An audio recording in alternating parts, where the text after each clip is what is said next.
This is the tale of two Vikings, however neither one of them is alike. Set in AD 865, Scandinavia would where we'll be heading tonight. On this year these two Vikings would have a great battle ahead. A battle that would go down in Viking history, but will leave several all dead. Before we get to this great battle, however, we need to go back to the start, where characters are introduced, scenes are set, and a certain character called Eric is met. Eric was a poor Viking farmer's son, who was only just 17. He worked on his father's farm as a craftsman, and was so very lean. Sword after sword Eric would make without a stop or a break. He just didn't have time to sit down, no matter how much his body did ache. You see, not only did poor Eric work as a craftsman, but he had chores to do as well, such as harvesting the crops in his father's fields, by hand of course, I tell. Eric found carrots to be the hardest vegetable to pull out of the ground. They were stubborn and well rooted, and would make poor Eric fall to the ground. Yes, life for Eric was hard, and he wasn't very brave. He couldn't even fight off his pet chicken, who they named Dave. How was he ever going to cope with the battle that was in a mere few days? Now our second Viking character, in this tale, has a lifestyle fit for a king. 5 bedrooms, 4 bathrooms, and an enormous study, which his paintings hang in. Ivar is his name, and he was so very rich and famous, with hair as golden as the sun, and muscles that would stun. It is such a shame that he was so very vain, and only 5'1". However, unlike Eric, Ivar was brave, but maybe a little too brave at that, for he enjoyed fighting, would practice all day long, on his sword-bearing attacks. He was prepared for this battle, wasn't fazed, couldn't wait. Let's hope his over-eagerness doesn't land him in a rectangular crate. Now the plan was simple. They would take a longship to sea, and sail to a place called England, where the Anglo-Saxons would be. The Saxons were enemies, so the aim was key. They would kill them all and steal their land and settlements with glee, whilst renaming their towns like York and Selby. To prepare for this great battle, Eric began making his sword and his helmet. He took out some iron, some steel, and began to weld it. Banging and crashing and grinding and smashing, Eric worked through the day and night, moulding his sword that when finished he would use to fight.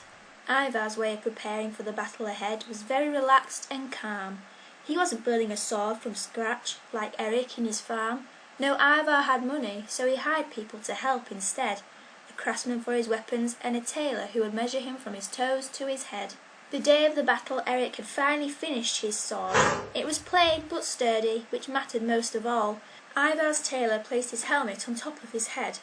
He looked proud and ready during this moment, whilst Eric felt a dread. Eric put on his own helmet, as he didn't have a tailor to dress him. His helmet was plain just like his sword, and kept on falling over his eyes whenever he walked. The final pieces of Ivar's armour were being placed.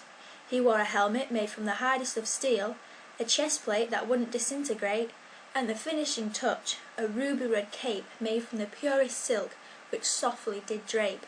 Eric, on the other hand, couldn't afford such luxury, so he wore his old brown baggy trousers with a belt to cinch his waist, and a green long coat which was laced with little brown buttons that graced. All that was left to complete Ivar's suit of armour was his father's sword, handcrafted by a farmer. It was recognised through its detailed handle and blue gemstones. It was one of a kind, without a clone, passed down through generations, and finally was Ivar's to own. The battle day was here, but who was more prepared? Ivar with his finest suit, his father's sword, or poor Eric in his baggy old clothing that he could only just afford, and a plain iron sword that will hopefully ward. They both set sail across the sea, bound for England, where the Anglo-Saxons would be. Ivar stood ready at the head of the ship when they were getting ready to port. Meanwhile Eric was sat in a corner, all tiny and distraught. He wasn't ready to fight, he was only a poor farmer, and wished so badly that he could go back to the arms of his mother and father. The long ship had docked and the moment had arrived. It was time for Eric and Ivar to begin their fight to survive. Ivar got stuck in, killing one Saxon to the next. With a quick flick of his sword they would all suddenly drop dead. There was dust everywhere and bombs that would explode, but Ivar kept fighting on. He was in killing mode. Poor Eric, on the other hand, was crumbling with fear. All this death and destruction was too much for him to endure. He wanted to escape, so he started to run until he came to a small hut where a little boy, only one, was being trapped by a man, all alone, with no one.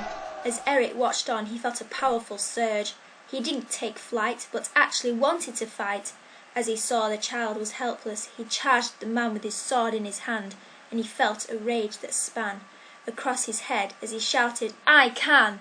His body grew hotter as he was nearing to slaughter. He pointed his sword, and suddenly it went colder. He slowly opened his eyes, and to his surprise laid the man who was dead on the floor. Eric had saved the young boy, whose name was Roy, and he turned to Eric and grinned. Eric was no longer a coward and felt more empowered. He was a warrior and a proud Viking.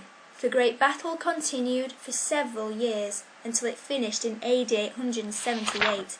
Few had survived to tell the tale, whilst others had sealed their fate. All that was left of them was passed down and collected, and leaving those who knew them sad and neglected.